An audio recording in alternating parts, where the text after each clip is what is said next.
Alrighty. It is 9:58 Monday morning. Okay, finishing up the last section for week 1, polynomials. This is day 5. Mr. K is speaking. Alright, let's finish up this unit. Hopefully you guys are, like I said, got a routine. Alright, find a routine, find something to keep you occupied, make sure you guys are doing your assignments. Okay, so which expression is equivalent to 36 x squared minus 100? Okay, so we got one of these equivalent problems. Okay, so what we're really trying to do is we're trying to factor this guy and see which one of these things match up down here. Okay, so we got 4 options, and we got to see when we factor this thing, which one of these expressions does it match up with. Okay, now first thing you always want to do, okay, is you want to take out a GCF. Okay, so we want to think of some number that can go into both of these numbers here. Now there's something special about 36 and 100, okay, but in order to get these answers on the left, we have to take out a GCF first. So greatest common factor. Okay, so what number goes into both of these? So 2 would be a good guess. Okay, so if you guess 2, 2 is a good safe start.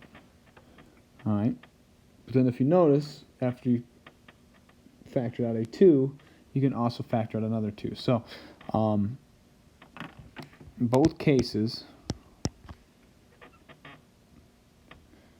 okay, we can factor out a 4. So when you factor out a 4, you're left with 9x squared minus 25. Okay, so that's your first step. Let's factor out a 4. All right, and if I multiplied that 4, if I distributed that 4 back in, I would get the same expression right above. Okay, so now there's something significant about 9 and 25. Okay, if you haven't recognized it already, these are our perfect squares. All right, and like I said, anytime you see a binomial, right, we see 2 terms with a subtraction sign in the middle. Typically, in most cases, it is probably a difference of 2 squares problem. Okay, in most cases, but we do need that subtraction sign in the middle, and we also need both of these numbers to be perfect squares. And when I say perfect square, all right, in 9's case, it'd be 3 times 3. 25 would be 5 times 5. Okay, so because we have a difference of 2 squares problem, okay, make sure you bring down that 4. Don't leave it up there. Okay, we're going to separate that x. We're going to put a plus or a minus in between. Then the square root of 9 is 3, so that goes in the front of the x. And the square root of 25 is 5. And do we see that answer over to the left? We sure do. Answer number 2.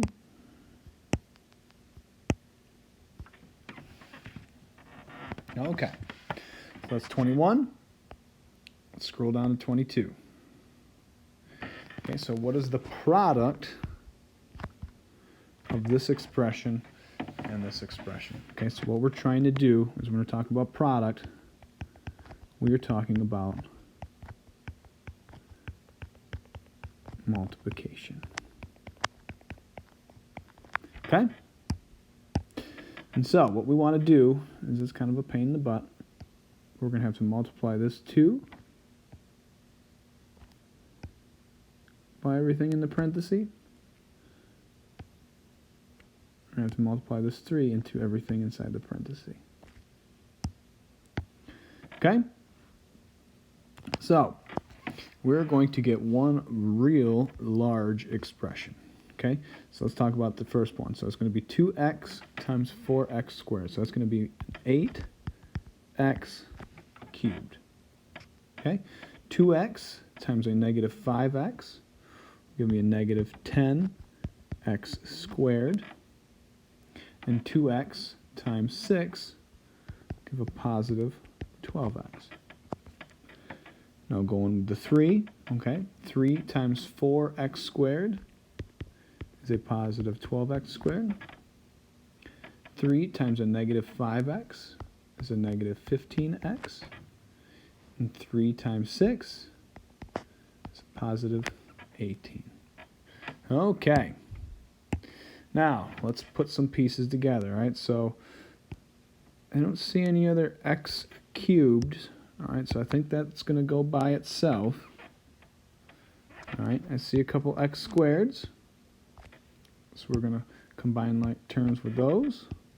I see a couple x's there, 12x minus 15x. So those will get added together. And then last but not least, 18 will be by itself. So let's put it all together. All right, again, I'm putting this in standard form, which means I'm going from highest degree measure to lowest. So 8x cubed will go first. Negative 10x squared plus 12x squared will give me a positive 2x squared. Positive 12x and a negative 15x will give me a negative 3x and plus 18. And do we see that answer above? Let's see, so 8x plus 2x squared, so these two are going to be out. Minus 3x, so this one's out, so it has to be 3.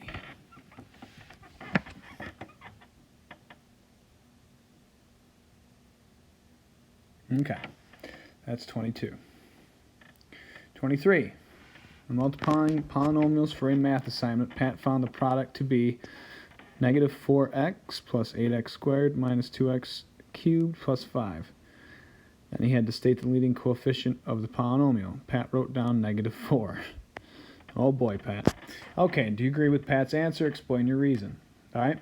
So the problem with Pat's answer is our expression is not in standard form. So when we're talking about leading coefficients, okay, you need to have this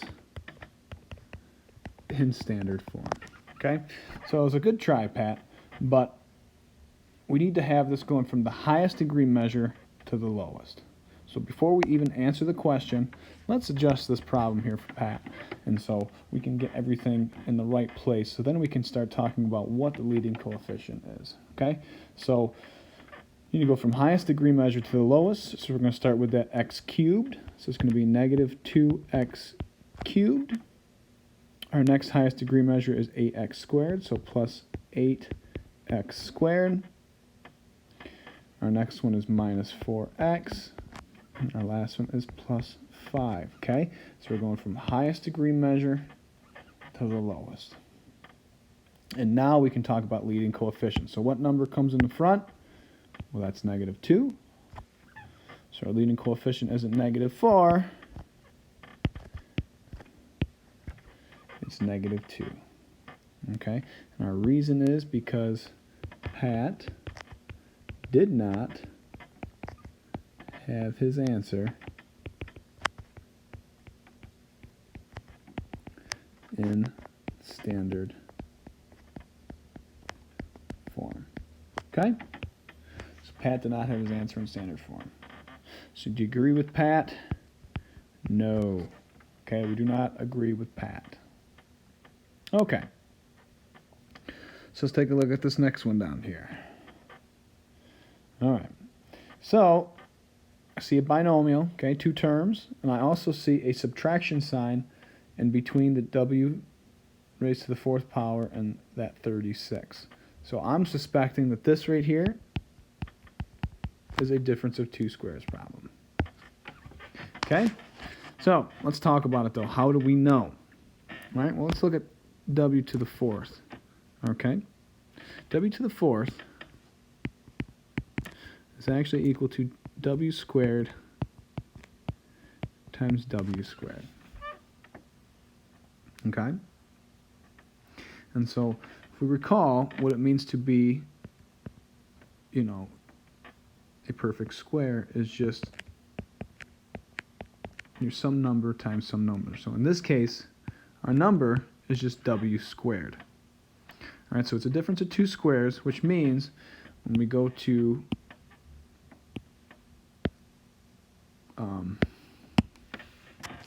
separate these two pieces, okay, we're going to put w squared in the front. All right, now we've already done this one, so you should have recognized this. Negative 36, I'm sorry, 36 is one of our perfect squares, which I've already said that, hello, which is going to be 6. So it's going to be w squared plus 6 and w squared minus 6. Okay, so if you're ever unsure